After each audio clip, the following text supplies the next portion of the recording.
அவன் ஆண்டி குளத்துல இருப்பான், சாயந்தரம் ராஜ அலங்காரத்துல இருப்பான்.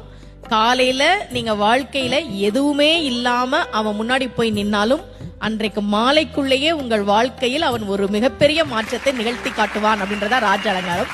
இந்த பழனிய பத்தி சொல்லணும். தமிழ்நாட்டுல முதல்ல ஒரு கோவில்ல தங்கத்தேர் வந்ததுன்னா அது பழனியில தான். அதை உருவாக்கியவர் ஒரு தனி நபர்.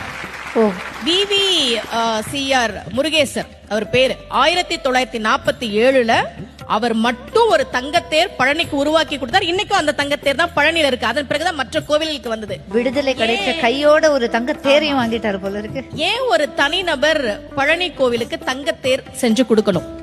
அவருக்கு ரொம்ப வருஷமா குழந்தை இல்ல. முருகன் கிட்ட, பழனி முருகன் கிட்ட மனமுருகி வேண்டார். இரட்டை ஆண் குழந்தை பிறந்ததால் நன்றி கடனாக அதை கொடுத்தார். அப்போ முருகன் கிட்ட நாம ஒரு விஷயம் கேட்டா கேட்டதை விட அதிகமாக